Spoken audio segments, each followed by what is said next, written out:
Hey folks, how's it going? This is Mr. Murray coming to you with a video due now for March 23rd, 2020. All right, we're entering our second week of the closure and hoping that this week we're going to go ahead and move on and start talking about what are we doing with these quadratic equations, okay?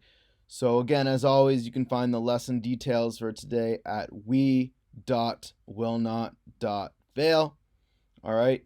And also, when we think about it, just to recap, so last week, and if you haven't done this yet, you need to go ahead and look at the lessons for last week before moving on, because this is building on that, okay?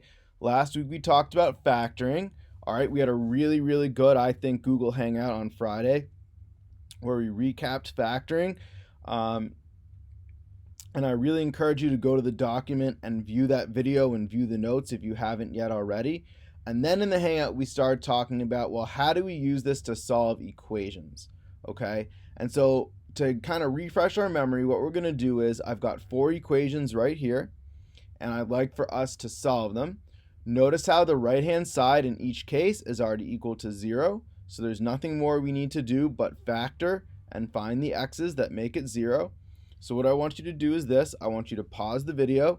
I want you to try to solve all 4 of these equations by factoring, all right? And then when you're ready, unpause, and I'll show you how to solve them.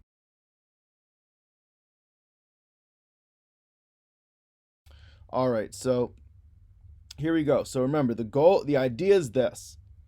If I can take standard form, right? This is the big idea. If I can take standard form and turn it into something that looks like this, x minus p.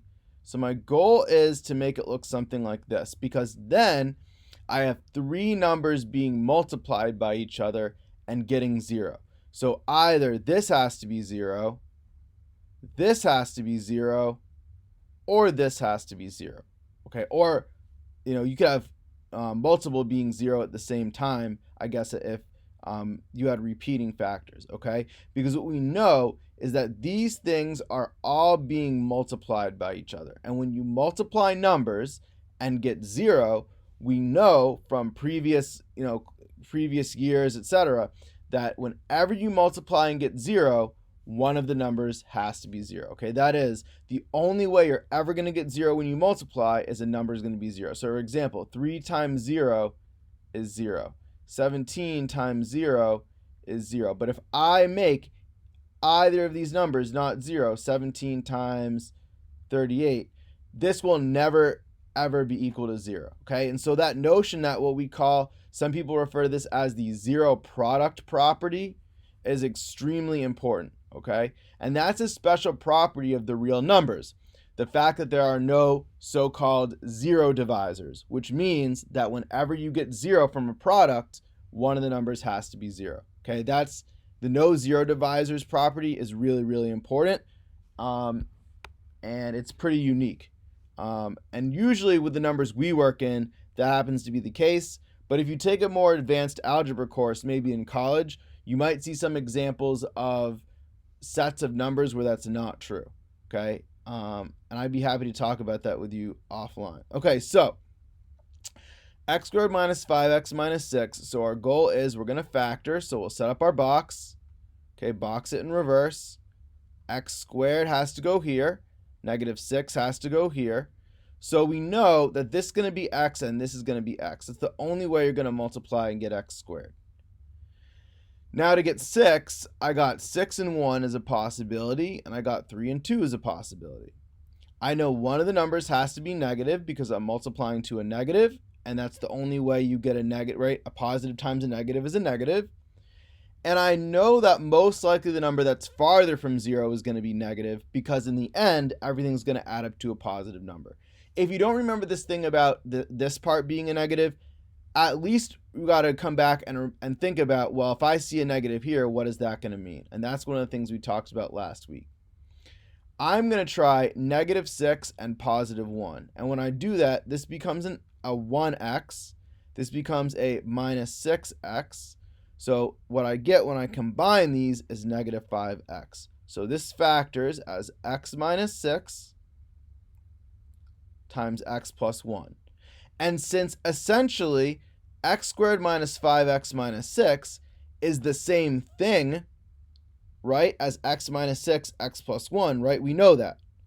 Then solving this equation is the same exact thing as solving this equation. And so remember, it's easier to solve when you're in intercept form, in this case, than in standard form, because now I know that since this multiplies to be 0, either x minus 6 is 0, which means that x would have to be 6, right? Because 6 minus 6 is 0, so you'd get 0 times 7, which is 0, okay?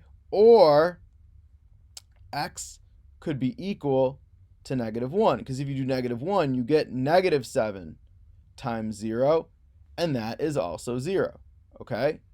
So my two solutions are x equal to 6 rather, and x equal to -1. Two solutions.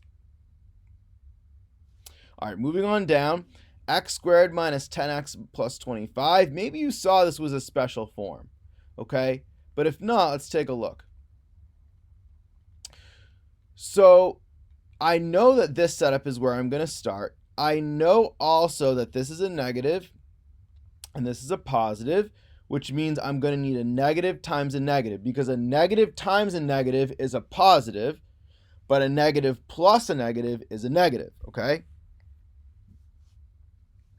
So I got my x and my x. Now, how am I going to get 25? Well, remember when we talked about special forms, and I encourage you to go ahead and take a look. I believe it was Thursday last week that we talked about special forms, though I kind of hinted at it all week.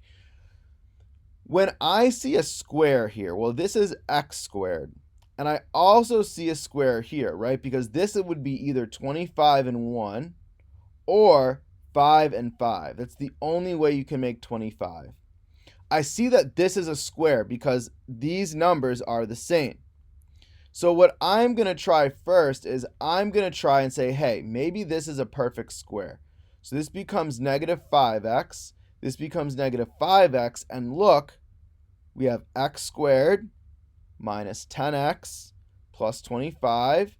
So my factors are x minus 5, and they're repeating, right? So this is where I talked about a little bit earlier in the video, the idea that both of these would be 0 at the same time, right? If you plug in 5, you'll actually get 0 times 0, and that we know is equal to 0, right? Because anything, whenever you have 0 in a product, you always are going to get 0. Another way we write this is x minus 5 squared, right? Because we also know that to multiply something by itself is what it means to square it, right? So 2 squared is 2 times 2. 10 squared is 10 times 10. X minus 5 squared is x minus 5 times x minus 5. The idea of squaring is the same, but we're just dealing with expressions instead of numbers. Okay, so now x minus 5 is equal to 0, so x is 5. Okay, observe that this is what we call a perfect square, also known formally as a perfect square trinomial, because perfect square trinomial, because there's 3 terms, x squared, -10x, and 25. And for a perfect square, we now have a sense that you're only going to have 1 0. Only one of them, okay? Whereas when we don't have a perfect square, it seems like we could have 2. But remember, and I talked about this in the Hangout, I believe, if not earlier as well, that you're not always guaranteed to have 2. Remember, you could have 2 solutions, 1, or no solutions, okay? All right, so going on to the next one, I'm going to now try to solve this one, okay? So I've got 4x squared minus 81 is 0. All right, so now I'm going to try to factor this, and there was another way you could have done it if you wanted. Okay, so I'm going to show you the factoring method first. So this is what we call from last week a difference of squares. So with a difference of squares, what I have is I have 2x minus 9 and 2x plus 9, okay? And you can verify that by expanding it out, you get 4x squared plus 18x minus 18x, so the x's cancel out, and then minus 81. Okay, and so if this is equal to 0, then we solve. So my strategy was, if you don't know the values of x just by looking, then come down, take a second, write another equation, and solve, right? Because you know if this is 0, 2x minus 9 is going to be 0. So let's solve that. So I set it to 0. I add the 9. I divide by 2. And I get x is equal to 9 halves. And if you wrote 4.5, I would also accept that. Okay, because those are equivalent. Because this is this decimal actually ends. So I would accept that as an answer. Though I'd prefer 9 halves. Okay, here I'm going to, instead of adding the 9, because it's a positive number, I'm going to subtract the 9. And then similarly, I'm going to divide by 2. And I get negative 9 halves. Okay, now we talked about another way to solve this, and we'll talk about this more this week. Someone pointed out last week that there's no a value. Let me just do a little separation here. There's no b value, rather. So since there's no b value, another way to solve this is I could add the 81 to both sides. Right? Think about how I'd get x alone. Divide by 4. And then take the square root, because the square root is the opposite of squaring. Now remember, when you take the square root of a number, only when you're solving for x, not in general, right? So the square root of 81 fourths is 9 halves. But remember, we're not just trying to find the square root. We're actually solving for x. And so because you're solving for x, we're actually going to insert our plus or minus, and then 81 over 4, square root of 81 over 4. And the reason it's plus or minus is because if x was the positive square root, when you square it, you get 81 fourths. And if it's the negative square root, when you square the negatives cancel each other and you end up with that positive number. So what you should get is plus or minus 9 over 2, which means it's either positive 9 halves or negative 9 halves, just as we saw here. The only difference when you do this square rooting method is that you have to remember the plus or minus. Okay, and again, that's because if x was negative 9 halves, when you do negative 9 halves times negative 9 halves, the negatives cancel, become positives, and you get the 81 fourths. So when you're solving with square roots, you always have to take that negative into account. That's probably the biggest mistake people make when they do the square root method.